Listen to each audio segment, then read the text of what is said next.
Fancy intro music, yeah! Woo! Let's start the video off with this. Paywalls suck.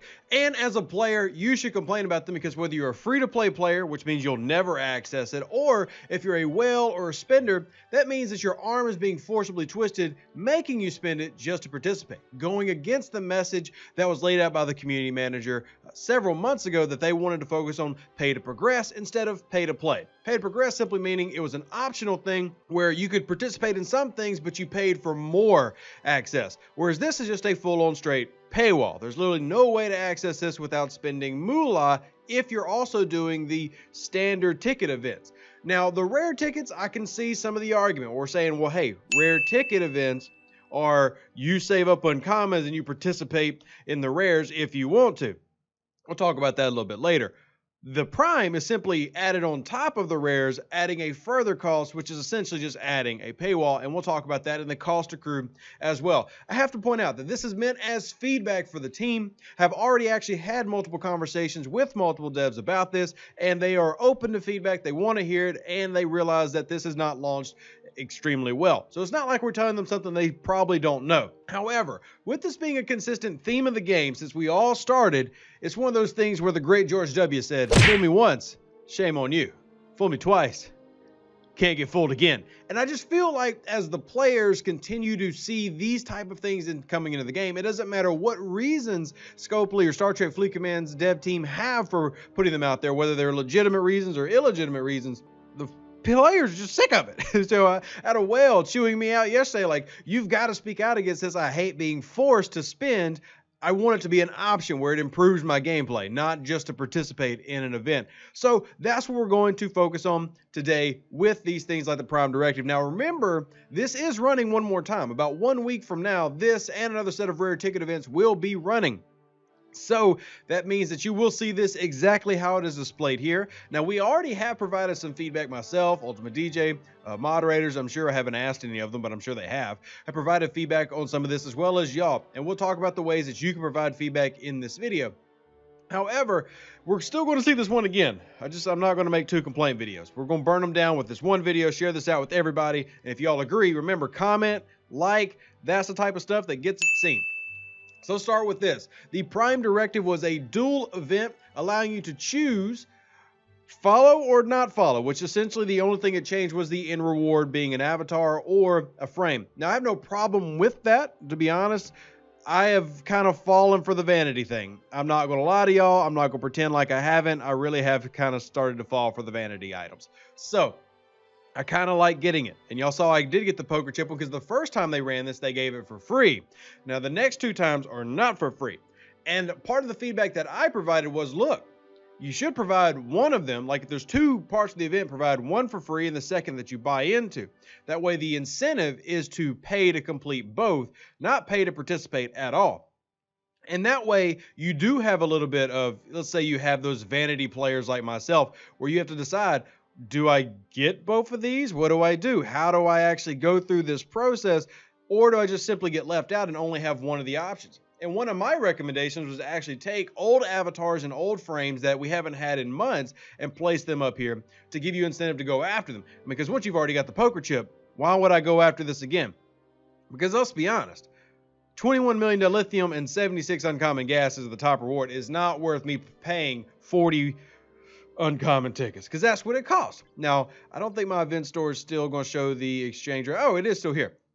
Now, I have saved 100, and that is kind of the idea of the pay to progress, where if you want to free to play it, you've got to save up tickets. Now, this means that you can't complete any uncommons, and we'll talk about the cost and reward structure of that.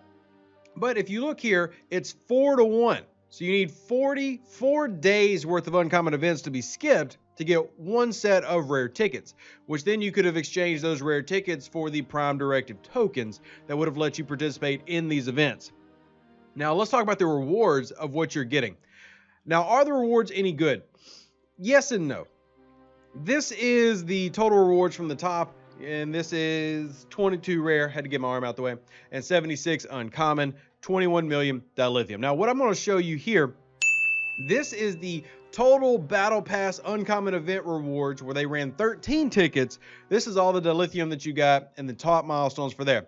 So as you can see, for the total amount is more than what you ran 13 tickets back in, what was the first month we had the events? January, February, first time we had the ticket events.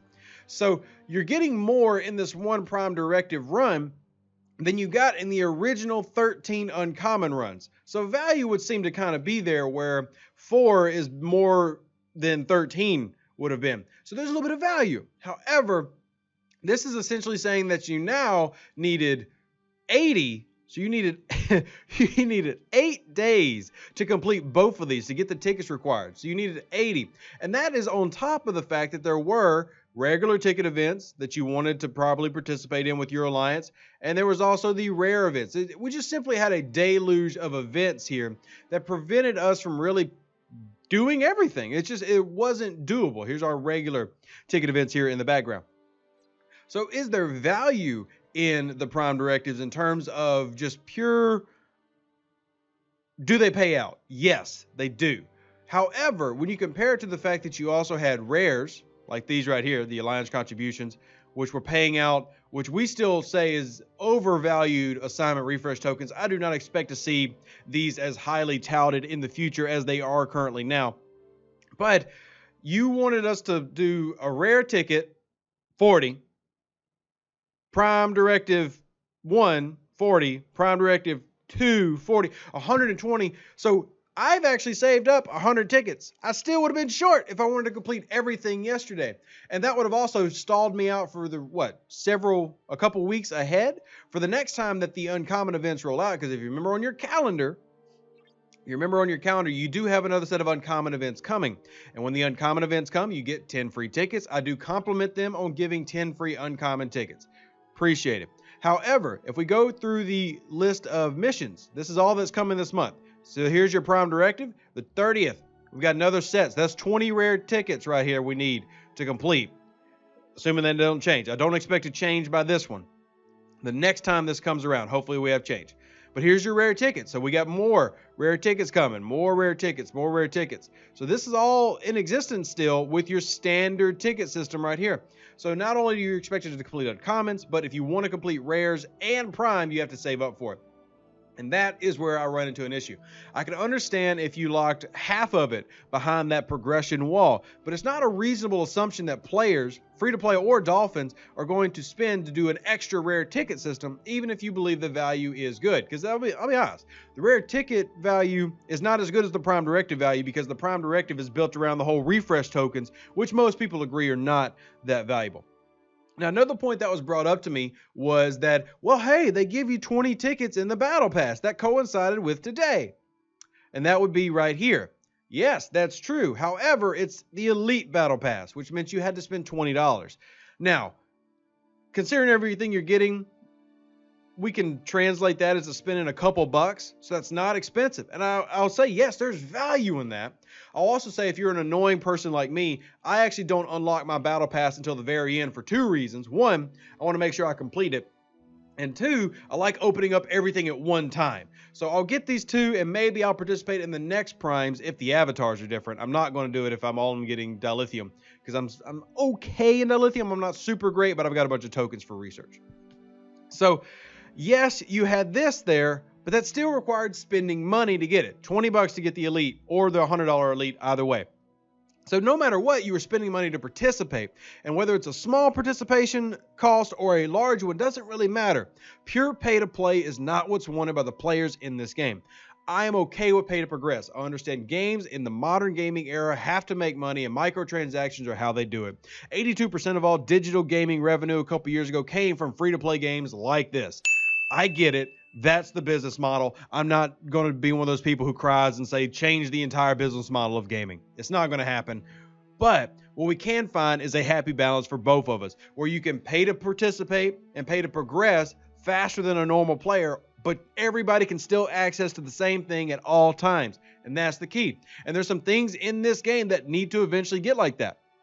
For example, your research tree. It's got a couple prime researchers that you cannot at the moment get. Anyway, can't get these. Not yet. So there are things in this game that need to segue into a free-to-play path. And even if those Prime Particles were away mission rewards and it took you 10 months to get them, God, please not that long. But you get what I'm saying. There has to always be a path for the regular player to progress, because remember, the people who fund the game, the whales and the dolphins, if they have nobody to feed on, if the whales don't have krill to eat, the free play of the krills, then the game dies. So you have to find a balance that progresses both people along the path. So free to play, pay to win, everybody gets to progress. If you lock stuff behind paywalls, you're going to frustrate whales because they don't like being told what to spend money on. And you're going to frustrate free to play because they feel like they cannot progress now. So here's how you combat that. 1, do not participate in the events. They track every event in its participation level. They track how much spending occurs and how that accrues to the event, and they'll add up those totals. They look for the revenue spent per person.